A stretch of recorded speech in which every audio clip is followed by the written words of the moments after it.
The first car that we are contemplating for India is a Seal U. It is a regular SUV shape car. क्या हो अगर आपकी car एक बार full charge और full tank के बाद 1200 kilometre से ज्यादा चले? क्या हो अगर आप रोजाना ऑफिस जाने के लिए पेट्रोल का इस्तेमाल ही ना करें, लेकिन लंबी यात्रा में रेंज की चिंता भी ना हो? तो तैयार हो जाइए, क्योंकि चीन की दिग्गज इलेक्ट्रिक वाहन कंपनी BYD भारत में अपनी पहली plug in hybrid SUV launch करने जा रही है, जिसका नाम होगा सील U SUV। तो आज की वीडियो में बात करेंगे BYD की उस नई टेक्नोलॉजी की जो भारत के EV बाजार में बड़ा बदलाव ला सकती है। BYD इंडिया ने अपनी DMI यानी डुअल मोड इंटेलिजेंट टेक्नोलॉजी को भारत में पेश किया है और इसी प्लेटफॉर्म पर आधारित सील U SUV को इसी साल लॉन्च करने की तैयारी है। अब सवाल है कि ये DMI टेक्नोलॉजी आखिर है क्या? तो आमतौर पर हाइब्रिड कारों में पेट्रोल इंजन मुख्य भूमिका निभाता है और बैटरी सिर्फ उसकी मदद करती है, लेकिन BYD का DMI सिस्टम बिल्कुल अलग है। ये एक इलेक्ट्रिक फर्स्ट टेक्नोलॉजी है, यानी कार ज्यादातर समय बैटरी से चलेगी और पेट्रोल इंजन सिर्फ जरूरत पड़ने पर रेंज बढ़ाने और एफिशिएंसी बेहतर करने के लिए काम करेगा। कंपनी का दावा है कि ये SUV एक बार फुल चार्ज और फुल टैंक के साथ 1200 किलोमीटर से ज्यादा की संयुक्त रेंज दे सकती है।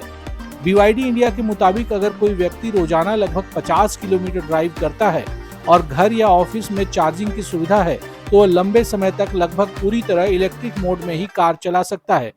दिलचस्प बात यह है कि भारत में इलेक्ट्रिक वाहनों की मांग लगातार बढ़ रही है। कंपनी के अनुसार मई महीने में भारत में करीब 25,000 EV कारों की बिक्री हुई, जो अब तक का सबसे बड़ा मासिक आंकड़ा माना जा रहा है। हाल ही में ईंधन की कीमतों में हुई बढ़ोतरी के बाद BYD के डीलरशिप्स पर EV को लेकर पूछताछ भी बढ़ी है। हालांकि कंपनी का कहना है कि भारतीय ग्राहक जल्दबाजी नहीं करते, लेकिन इलेक्ट्रिक वाहनों में उनकी रुचि लगातार बढ़ रही है।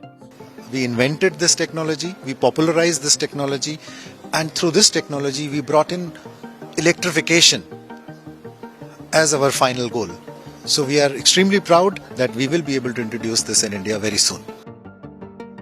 Our timeline as it looks today is within this year. Our customers in India would see not only the platform but the platform with a car. Charging infrastructure को लेकर भी BYD काफी आशावादी है। कंपनी का मानना है कि पिछले 5 वर्षों में स्थिति काफी बेहतर हुई है। खासकर मेट्रो शहरों में अब चार्जिंग को लेकर पहले जैसी चिंता नहीं रही। हाईवे पर अभी भी कुछ प्लानिंग की जरूरत पड़ती है, लेकिन DMI जैसी तकनीक इस समस्या को काफी हद तक कम कर सकती है। फिलहाल BYD ने सील U SUV की कीमत और फाइनल स्पेसिफिकेशंस का खुलासा नहीं किया है। कंपनी इस SUV को भारत में इंपोर्ट करेगी और लोकल मैन्युफैक्चरिंग या बैटरी प्रोडक्शन को लेकर अभी कोई जानकारी नहीं दी गई है। लेकिन एक बात साफ है, अगर BYD अपनी 1200 किलोमीटर से ज्यादा रेंज का दावा पूरा करती है, तो भारतीय ऑटो बाजार में एक नई रेस शुरू हो सकती है। क्या आप ऐसी प्लग इन हाइब्रिड SUV खरीदना पसंद करेंगे? कमेंट करके अपनी राय जरूर बताएं और ऐसे ही बिजनेस और ऑटोमोबाइल अपडेट्स के लिए चैनल को सब्सक्राइब करना न भूलें।